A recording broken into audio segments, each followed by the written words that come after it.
Di Indonesia sepi ya Bang YouTube. Tapi di Jepang, di Eropa tetap rame Bang di Eropa. Iya, karena tradisi Lebaran itu kan hanya di negara tertentu saja. Di negara-negara lain tidak ada tradisi Lebaran setiap tahun. Ya, wajar kalau Indonesia ini menjelang Lebaran trafiknya sepi ya, sahabatku. Wajar. Tetaplah konsisten berkarya. Tetap konsisten berkarya. Apa kabar sahabatku semuanya?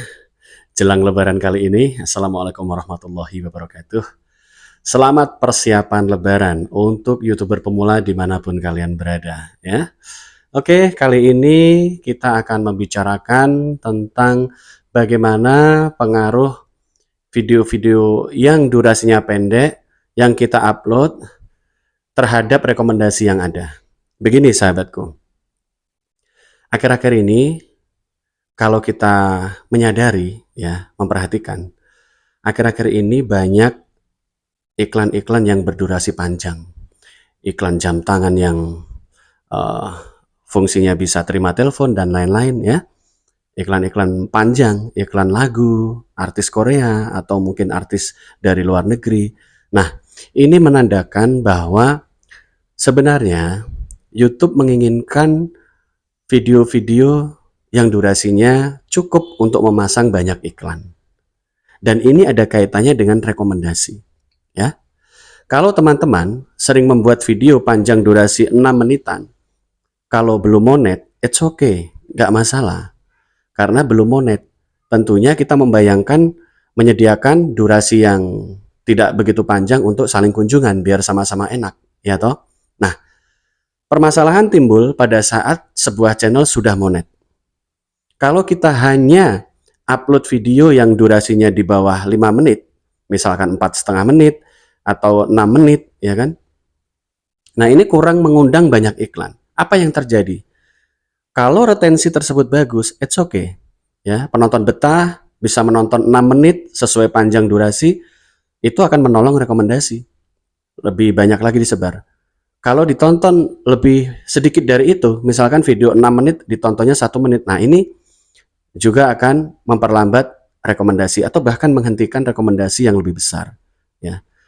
Nah, apa yang ingin saya sampaikan di sini adalah sama-sama spekulasi tentang jumlah iklan. Setidaknya kita mengambil prioritas video-video yang diprioritaskan YouTube, yaitu durasi di atas 9 menit. Ya. Ah Bang, tapi saya pernah bikin video Bang, durasinya 11 menit tetap aja sepi Bang. Begini, sudah berapa banyak kita upload video setelah monetisasi ya? Setelah monet, kita upload video yang durasinya 12 menit sudah berapa banyak. Karena ini juga berpengaruh. Semakin teman-teman sering mengupload dengan durasi-durasi di atas 9 menitan, maka potensi untuk menerima rekomendasi dari YouTube itu juga semakin luas, sahabatku. Selain dari usaha juga ya, didukung usaha-usaha juga untuk upload video. Ya, didukung juga dengan saling kunjung. Meskipun sudah monet, kalau traffic dirasa masih sepi, interaksi sepi, lakukan saling kunjung. Nah, tapi bermain durasi ini juga menguntungkan. Coba teman-teman lihat channel-channel besar, ya, tema apapun lah, ya, apapun tema mereka, rata-rata durasinya di atas 9 menit kan? Kenapa? Durasi di atas 9 menit justru mendapat rekomendasi bagus. Karena algoritma sudah mulai terbentuk dan mereka memanfaatkan momentum itu untuk memperbaiki durasi videonya. Nah, dengan durasi yang di atas 9 menit, otomatis mengundang 8 iklan minimal. 8 iklan yang nanti bisa tampil, bahkan bisa 10 iklan kalau video tersebut respon dari penonton bagus. Lagi-lagi akan dilihat dari retensi penonton dan respon 2 jam pertama saat video tersebut diupload. Kalau kita bicara tentang rekomendasi lebih luas, maka banyak hal yang bekerja di sini untuk menentukan rekomendasi lebih luas. Yang pertama, judul, ya, minat topik masyarakat atau traffic. Masyarakat ini sedang minat apa? Minat tentang berita mudik, atau minat tentang masakan, atau minat tentang hal-hal lain, hiburan. Nah, ini kalau video kita mewakili minat penonton, otomatis penonton alami itu berdatangan. Kemudian faktor rekomendasi yang ketiga, penyebab rekomendasi besar adalah padatnya isi video, sehingga para penonton menyimak video tersebut nggak terasa tuntas sampai full durasi. Nah, ini penting, ilmu yang sangat penting untuk mempertahankan retensi penonton, sehingga konten tersebut dirasakan padat, nggak terasa para penonton nontonnya full durasi. Kalau untuk teman-teman yang saling kunjung membiasakan nonton full durasi, ini kan untuk latihan sebenarnya, memahami sistem rekomendasi. Selain juga usaha ditambah dengan upload video tentunya. Ya. Namun, kalau kita ingin melihat gambaran besar tentang rumusan rekomendasi, ya seperti tadi. Ada beberapa hal yang memengaruhi sebuah konten bisa mendapat rekomendasi besar-besaran. Kita bisa belajar dari konten-konten channel-channel yang sudah besar. Tema apapun, mereka rata-rata membuat durasi di atas 8 menit. Ya. Paling cepatnya 10 menit, 11 menit, 12 menit. Nah, sehingga iklan tersebut bermunculan. Dan ini secara tidak langsung mempengaruhi penghasilan dolar. Berpengaruh pada penghasilan dolar. Kalau semakin sering iklan tersebut tampil, maka dolar pun akan mengiringi naik. Tapi bang, saya sudah upload video bang, panjangnya sekitar 12 menit, 11 menit. Kenapa dolar nggak naik-naik? Kemudian setelah dilihat, ternyata baru 20 video. Ya belum terasa. Kecuali teman-teman sudah mengupload kurang lebih 200 video, dan itu durasinya rata-rata di atas 10 menitan. Baru terasa dolarnya naik, dan terus naik. Meskipun penonton sepi, tetap berpengaruh pada kenaikan dolar. Jadi itu adalah trik alternatif untuk menaikkan penghasilan dolar dengan bermain durasi. Esa Santuy memberikan solusi ini karena berdasarkan pengalaman pribadi, ya.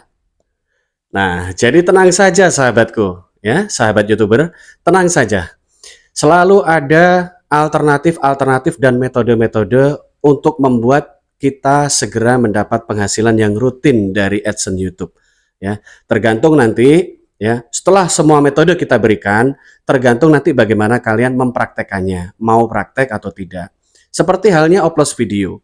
Mau nggak sih bener-bener upload video dengan tertib selama 3 bulan atau 2 bulan gitu? Kadang-kadang kan nggak juga. Baru upload seminggu 2 minggu sudah bilang katanya upload gagal. Padahal untuk mencapai kesuksesan upload perlu waktu, apalagi channel baru yang belum memiliki traffic dan rekomendasi bagus. Perlu waktu untuk mengupload. Ya paling tidak 2 bulan berturut-turut lah. 2 bulan penuh tiap hari rajin upload. Baru nanti hasilnya terlihat. Saling kunjungan juga begitu. Saling kunjungan tiap hari misalkan. Melakukan saling kunjungan hanya ke 3 channel, 4 channel. Ya belum nampak.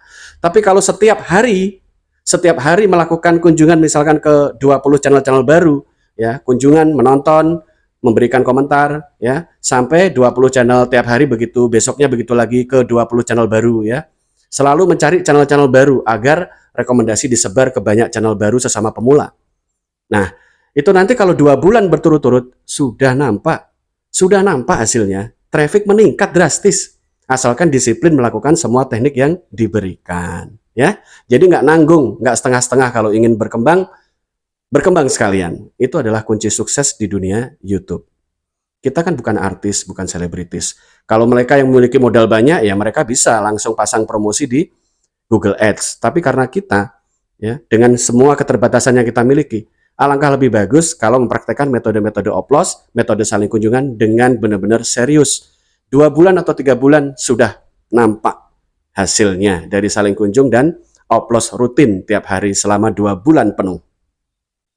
Pada masa-masa menjelang lebaran ini memang diakui di Indonesia ya, khususnya di Indonesia. Karena ada tradisi lebaran diakui bahwa setiap agenda lebaran akan ada penurunan penonton. Ya, di semua tema apapun. Itu wajar. Nanti setelah lebaran pulih lagi sahabatku, ya. Karena di negara kita ini sudah mengenal tradisi lebaran ini kan bertahun-tahun ya. Ada yang mudik, kemudian menyiapkan penyambutan tamu dan lain-lain. Itu wajar, traffic sedang sibuk menyiapkan lebaran, menyambut lebaran. Nah, tapi di masa-masa seperti ini juga masa-masa yang krusial, ya, sangat kritis.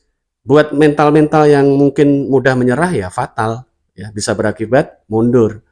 Nah, pesan saya untuk teman-teman yang memiliki niat yang sudah bulat, tekad bulat untuk sukses di dunia YouTube, teruskan, konsisten, tetap berkarya meskipun pasar sedang sepi. Ya, oke, itu saja kira-kira pembahasan tentang rekomendasi saat ini dan bagaimana menghadapi situasi YouTube yang sedang sepi penonton. Nanti setelah lebaran, mudah-mudahan semuanya segera pulih, traffic kembali pulih dan ramai kembali. Terima kasih sahabatku telah menyimak video ini sampai tuntas. Salam konsisten, billahi taufik walhidayah. Wassalamualaikum warahmatullahi wabarakatuh. Salam sukses.